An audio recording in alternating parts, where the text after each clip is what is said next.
اعوذ باللہ من الشیطان الرجیم بسم اللہ الرحمن الرحیم الحمد للہ رب العالمین والصلاة والسلام علی سید الانبیاء المرسلین وعلی آلہ واصحابہ وازواجہ وذریتہ اجمعین۔ السلام علیکم ورحمۃ اللہ وبرکاتہ۔ وائس آف حقانی کے ساتھ میں ہوں محمد قاسم حقانی۔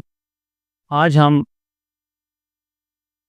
اہل بیت پاک رضی اللہ تعالی عنہم کے حوالے سے گفتگو فرمائیں گے۔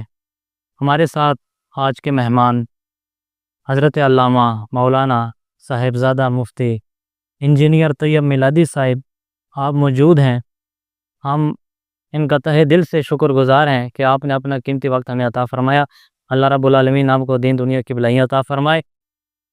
ہم آج اہل بیت کی شان کے حوالے سے، ان کے مقام کے حوالے سے، ان کے رتبے کے حوالے سے آج ہم ان سے چند سوال پیش کریں گے۔ تو سب سے پہلا میرا سوال ہے کہ قرآن مجید میں اہل بیت رضی اللہ تعالیٰ عنہ کے حوالے سے جو ان کے مقام کے لیے جو آیت ہے وہ کیا ہے؟ ان کا مقام اور مرتبہ، ان کی شان کیا ہے؟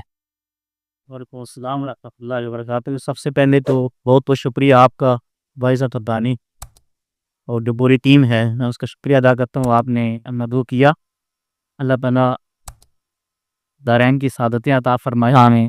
اہل بیت کرام اطہار رضوان اللہ علیہم اجمعین آپ کے حوالے سے جو پوڈکاسٹ کا اہتمام کیا گیا، اہل بیت کرام کی شان، ان کی فضیلت میں ایک نہیں بلکہ متعدد آیات کریمہ اللہ تبارک و تعالیٰ نے قرآن شریف میں نازل فرمائی ہیں۔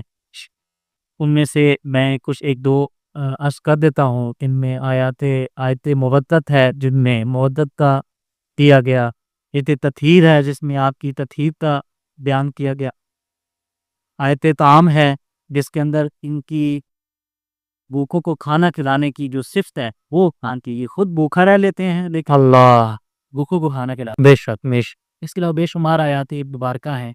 اللہ کریم نے ان کی پاکی کو بیان کرنا ہے، انما یرید اللہ لیذھب عنکم الرجس اہل البیت ویطہرکم تطہیرا، کہ اللہ تبارک تعالیٰ ارادہ فرماتا ہے کہ اہل بیت کرام سے جو ناپاکی ہے اس کو دور فرما دے، کو پاکی عطا فرمائے، اور تطہیرا مفعول مطلق لگا کر مزید پاکی کی تاکید فرما اللہ کہ پاکی پر پاکی ان کو عطا اللہ دے، سبحان اللہ، واہ واہ۔ تو اللہ تبارک تعالیٰ نے ان کو پاکی عطا فرمائی، یعنی ہر قسم کی ناپاکی سے دور کر دیا، چاہے وہ کوئی جسمانی ناپاکی ہے، روحانی بیماریوں کی ناپاکیاں ہوتی ہیں، کڑی ناپاکیاں ہوتی ہیں، ہر قسم کی ناپاکی سے اللہ تبارک تعالیٰ نے ان کو دور کر۔ اللہ اکبر۔ ماشاءاللہ، یہ آپ نے ابھی سنا کہ آپ کے متعلق قرآن میں بہت ساری آیتیں ملتی ہیں اہل بیت کی شان میں، مقام میں۔ اس کے بعد اہل بیت کے مقام کے حوالے سے حدیث قصا جو اہل بیت کے متعلق ہے، اس سے ان کا کون سا مقام واضح ہوتا ہے؟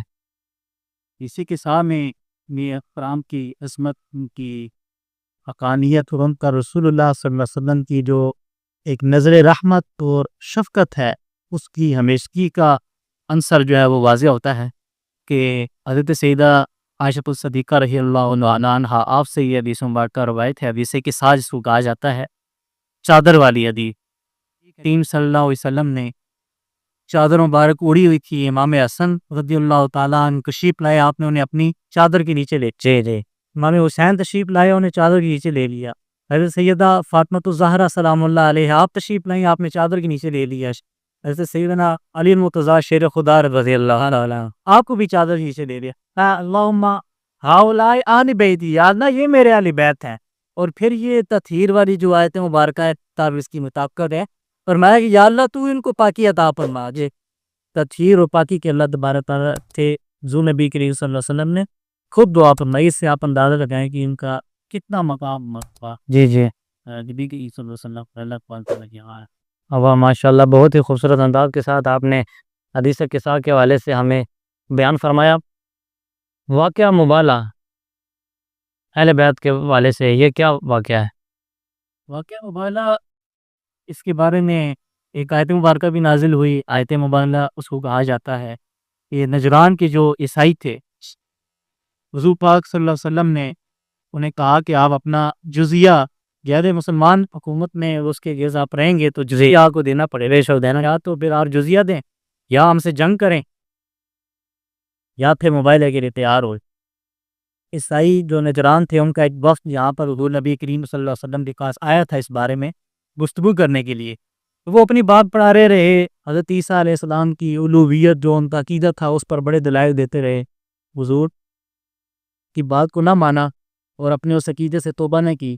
حضور پاک صلی اللہ علیہ وسلم نے ستایا کہ پھر اب آخری حل تو پھر وہ مبارہ ہے، تو آپ آ جائیں. قل ندعو ابناءنا وابناءکم نساءنا ونساءکم جی وانفسنا وانفسکم.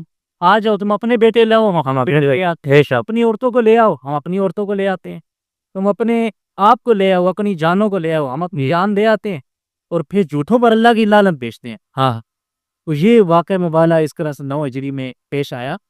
تو پھر نبی کریم صلی اللہ علیہ وسلم نے اپنے ساتھ حضرت سیدنا علی مرتضیٰ شیر خدا رضی اللہ تعالیٰ عنہ، حضرت سیدہ فاطمہ الزہرا سلام اللہ علیہا، آپ کے دونوں شہزادے حضرت حسنین کریمین رضوان اللہ علیہ مجمعین کو ساتھ لیا اور مبارزے کے لیے چل پڑے. عیسائیوں کے وہاں ایک بوڑھا تھا، اس نے کہا، عقل مند بوڑھا تھا، اس نے کہا کہ تم کون سا کام کرنے جا رہے ہو؟ ہم نے تو نشانیاں پڑھی ہیں کہ ایک نبی آئے گا بنی اسماعیل میں سے، ہاں تو ہو سکتا ہے یہ وہی نبی ہو، تو تم تو تباہ و برباد ہو جاؤ گے، تمہاری اولاد تمہاری نسل کا نام و نشان مٹ جائے گا، تم مبالغہ نہ کرو. تو پھر عیسائی جو تھے وہ اپنے اس بات سے باز آ گئے، مبالغہ نہ کیا اور جزیہ دینے پر راضی. ماشاء اللہ جی ماشاء اللہ، آپ نے بڑے ہی خوبصورت انداز کے ساتھ ہمارے ناظرین کو بتایا رسول اللہ صلی اللہ علیہ وسلم نے اہل بیت کو ایمان کی علامت کیوں قرار دی ہے.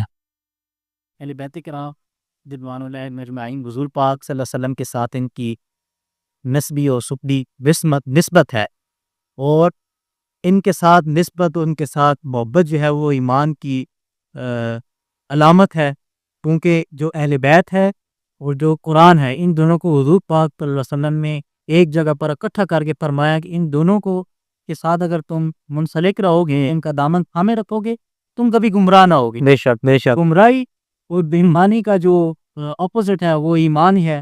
تو ایمان کی علامت اہل بیت کرام رضوان اللہ علیہ مجمعین ہے، جن کی محبت کو قرآن شریف میں بھی اللہ اسألکم علیہ اجرا الا المودۃ فی القربی کہہ کر کے ان کے ساتھ مودت اختیار کہہ کر کے اس پر مور ثبت کر دی گئی کہ یہ اہل بیت کے ساتھ جو محبت ہے یہ ایمان کی علامت ہے. شب کی علامت ہے کیا؟ یہ ایمان کا جزو اہل. اللہ اللہ، بہت ہی خوبصورت انداز کے ساتھ یہ جو ایمان کی علامت ہے آپ نے سمجھایا. حدیث ثقلین میں رسول اللہ صلی اللہ علیہ وسلم نے اہل بیت کا ذکر فرمایا ہے، اس کی کیا وجہ اور کیا واقعہ ہے؟ حدیث ثقلین باری چیز کو کہتے ہیں. نبی کریم صلی اللہ علیہ وسلم نے فرمایا تھا، اس حدیث ثقلین کافی اس کے مختلف الفاظ کے ساتھ مختلف اس کی روایتیں ایسی ہیں، سب کا مفہوم ایک ہی ہے، وہ یہ ہے کہ نبی کریم صلی اللہ علیہ وسلم نے فرمایا تھا کہ میں تمہارے اندر 2 چیزیں بھاری چیزیں چھوڑ کر جا رہا ہوں. میرا اندازہ قرآن ہے، ایک اہل بیت ہے میرے. اگر تم ان کے ساتھ اپنا دامن مضبوط رکھو گے، تعلق مضبوط رکھو گے، تو تم گمراہ نہیں ہوگے. جو قرآن ہے اس کا ایک سرا تمہارے پاس ہے تو دوسرا سرا اللہ کے پاس، اللہ کے بعد تم اللہ کے ساتھ جڑے رہو گے. اہل بیت کا بھی آپ اگر تھوڑا تصور اپنا مدینہ میں لے جائیں اور غور کر کے دیکھیں کہ اہل بیت کا بھی ایک سرا اگر ہمارے پاس ہے تو دوسرا سرا حضور نبی کریم صلی اللہ علیہ وسلم. بے شک بے شک. تو جو حضور کے ساتھ جڑا رہے گا، اللہ کے ساتھ جڑا رہے گا، وہ کبھی کی گمراہ نہیں گمراہ نہیں. اس کے فرمایا کہ قرآن کے ساتھ بھی اپنا تعلق مضبوط رکھنا ہے اور بیت کو بھی نہیں چھوڑنا. تو دونوں آپس میں بھی کبھی جدا نہیں ہوں گے. یہ بھی حدیث ثقلین کا مفہوم ہے. آپ میں ایک اور جو روایت ہے فرمایا تھا کہ یہ دونوں آپس میں کبھی جدا نہیں ہوں گے یہاں تک کہ تمہاری اور میری ملاقات ہو جائے، کو سر پر ہو جائے. اللہ، وہاں تک یہ ساتھ ہے. کیا بات ہے کیا بات ہے. کیا آپ نے خوب ہمیں بتایا کہ 2 چیزیں جو باری ہیں، اہل بیت کی محبت اور قرآن کے ساتھ محبت، یہ دونوں چیزیں ہمارے پاس ہوں گی تو انشاءاللہ جو اہل سنت ہیں وہ تو کامیاب ہو گئے. نہ پارا ساخ اللہ نہ اطرت رسول اللہ کی.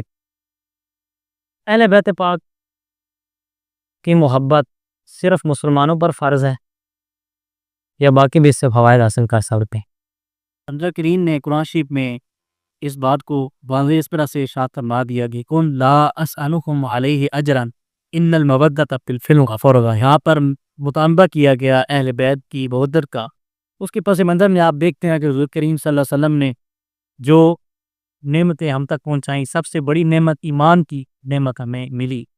تو جو بندہ ایمان والا ہے، جس کو حضور نبی کریم صلی اللہ علیہ وسلم کی محبت اور ایمان مل گیا، قرآن مل گیا، تو اس پر یہ واجب اور لازم ہے کہ وہ اہل بیت کرام اطہار کا ادب بھی کرے، ان کے ساتھ مودت بھی اختیار کرے، ان کے ساتھ محبت بھی قائم رکھے۔ محبت کے بارے میں ایک یہ جملہ ساتھ میں ایڈ کر دوں اس کے ساتھ، کہ محبت ایک عام محبت ہے جس کے بغیر بندہ زندہ رہ سکتا ہے۔ محبت اس محبت ہے اس کے بغیر زندہ نہیں رہ سکتا۔ مچھلی کی پانی سے محبت ہے، پانی سے باہر ہے زندہ نہیں رہ سکتا۔ تو ہمیں اہل بیت کرام کے ساتھ اس طرح کی محبت اختیار کا حکم دیا گیا۔ جو اہل ایمان ہے انہیں اہل بیت کرام کے ساتھ محبت اختیار۔ اللہ بات بہت ہی خوبصورت انداز کے ساتھ آپ نے یہ بتایا۔ اس کے بعد اہل بیت کے ساتھ جو کچھ لوگ بغض رکھتے ہیں، اصحاب کو لے آتے ہیں، اور کچھ لوگ اصحاب کے ساتھ محبت نہیں کرتے، صرف اہل بیت کو چرچا کرتے ہیں۔ اس کے حوالے سے، قرآن مجید کے حوالے سے، حدیث کے حوالے سے، اور حضور صلی اللہ علیہ وسلم نے کیا وعید فرمائی؟